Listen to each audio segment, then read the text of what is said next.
All right, Tony, I want you to tell your followers, what are you looking for when you go out and show buyers homes? Because I think this is one of the key differentiators between agents is their experience and understanding of homes. What are you looking for when you take a buyer out to?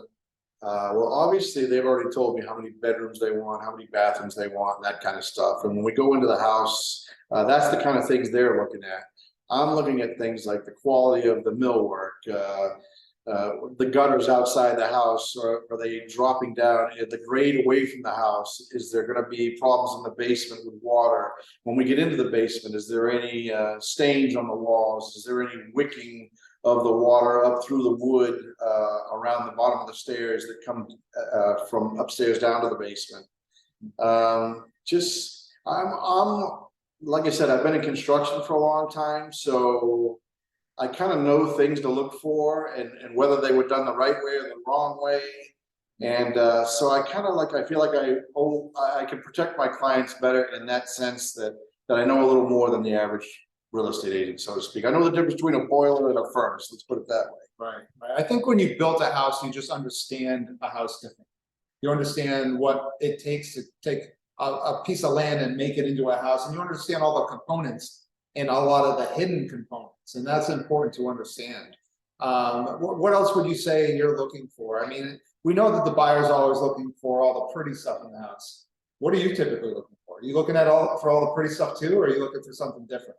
Like I said, I just more am looking at the details. Did they do a 5.5-inch speed base? Did they use colonial trim?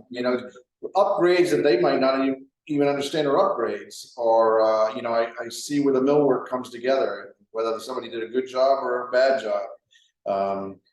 Did they use prefab cabinets, or did they use what's called knockdown cabinets? Just different things that if you don't know what you're looking for, it all looks the same on the surface. But if you look inside and look at the way things are built, you can tell whether it's quality or not. What about older homes?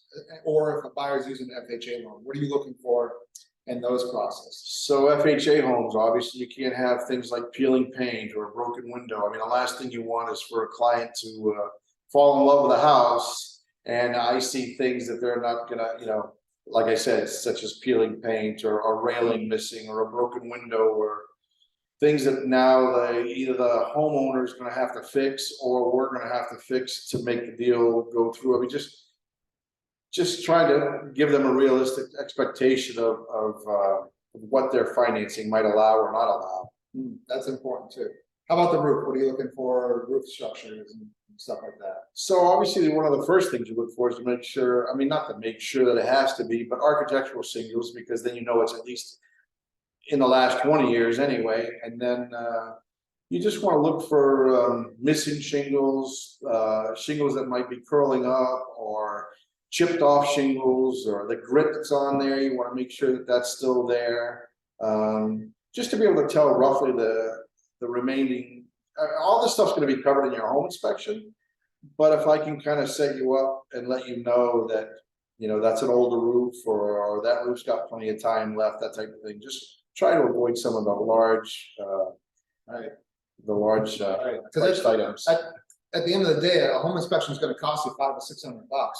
I've known a lot of deals where buyers get into a deal, pay $500 to $600 for a home inspection, and they immediately back out, and they could have avoided spending that $500 to $600 if they used the right agent. Right, exactly. And that's the difference. The difference is having someone that's going to help save you from future disappointment, whether that's prior to closing and backing out, or it's after closing and find out the basement gets water or things like that. So having the right agent on your side when it comes to looking at homes is one of the most crucial things of buying a home.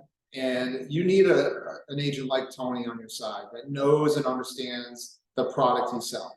So if you need to get in touch with Tony, the real estate guy, there's some information right below, and he'd love to help you out and take you out to see some homes. Absolutely.